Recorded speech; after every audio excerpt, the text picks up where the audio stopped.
you work with lots of entrepreneurs, of course, and of course you're an entrepreneur.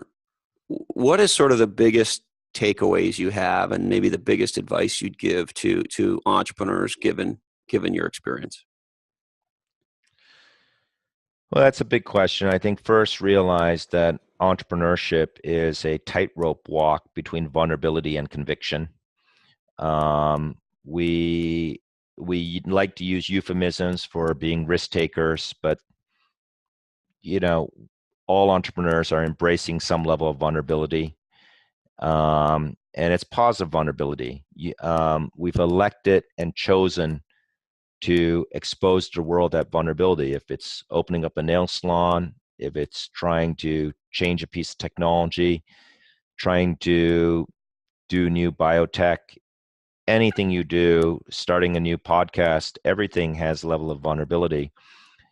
And it's okay to live in this kind of dichotomous world in your head of having that vulnerability that is very real, that's felt, while needing to express a level of conviction, inspiration, confidence, and understanding at times those things don't reconcile. I think that's the truth of entrepreneurship. We're on a tightrope between Yeah. vulnerability and conviction. And anyone telling you something different is a little bit full of BS, I think. I think that leadership is lonely.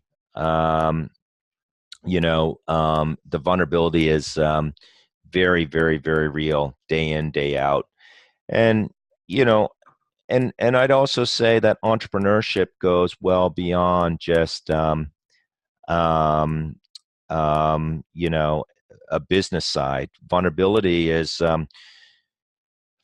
and entrepreneurship happens in everyday life, right? As Howard Stevenson and Bill Solomon, two legendary professors of Harvard Business School, said, entrepreneurship is the relentless pursuit of opportunity without regard to resource. And you could be a mother, a single parent, you could be an immigrant. All those things hold truth. We are all in the game or context of entrepreneurship of life. So we're all bonded by that. That's number one. Number two is, if you really want to make a difference, you know, real magic happens when we dare to strip ourselves away from those titles of entrepreneur, CEO, employee, host, and guest, and strip all the titles and BS away and just connect on a human to human level. And real goodness is about remembering that human factor. And great entrepreneurship and great magic happens when we are not afraid to go at that thing that is very human. That's when you get the real why of a business. That's when you really get the soul. That's when you get the heart. And, to never forget that if you're really trying to create, something, something great. And then, lastly, ultimately, you're here, and this goes back to wholeness. We're here, like you've said, to create leaders, and meaningful roles for people, whether that's your client, your stakeholders. I think we have a duty to serve. It's a privilege to be a leader. It's a privilege to be an entrepreneur. And, for all the crap and all the hard work and all the loneliness and ups and downs and roller coaster, it's a privilege. And you got to remember that. And you have a duty to serve.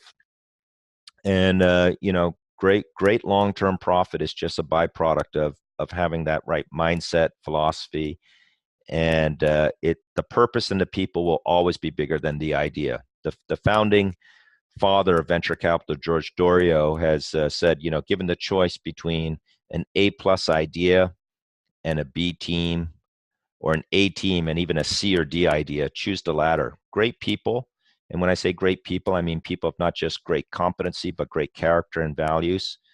That's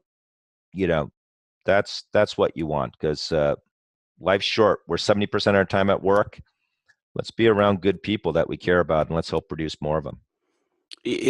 First of all, that was unbelievable. Second of all, I couldn't agree more. One of my favorite expressions is legendary people build legendary businesses.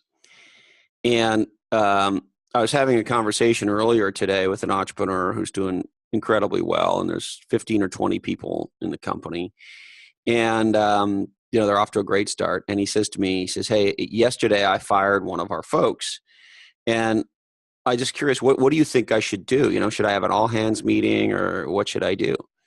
And I said, "Well, why did you fire this person?" And he said, "Well, they weren't performing," and he said they were a bad cultural fit and whiner, and et cetera, et cetera, et cetera. And I said, "Okay,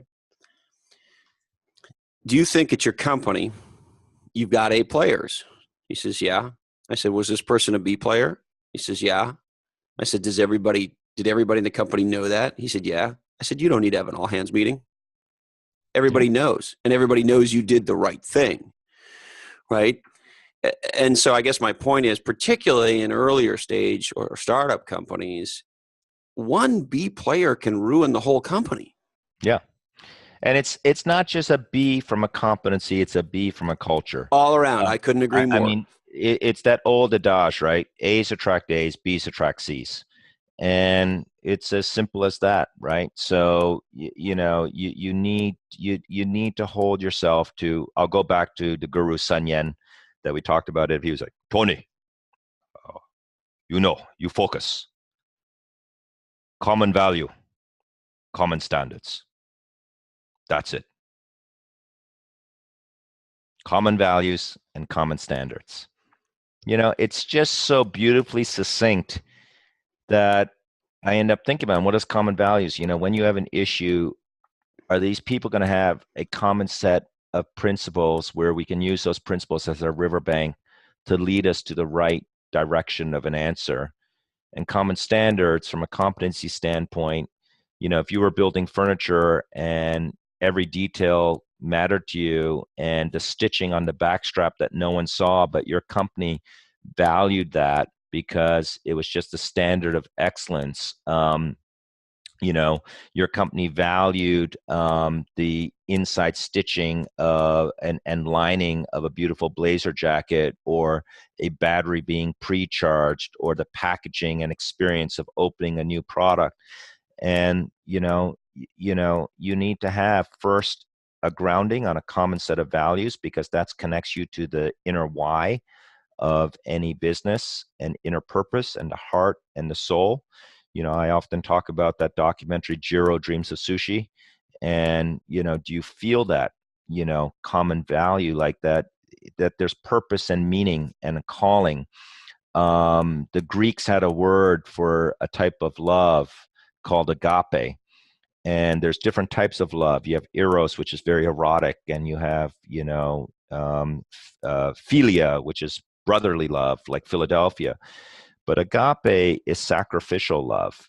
And sacrificial love is like that motherly, maternal love, that thing to which it is worth giving sacrifice to, that The I automated. put you ahead of me. I put you ahead of me. My maternal instinct is that, this baby will come and, find nourishment off of me immediately. The Dalai Lama said, we are born with that instinctual compassion.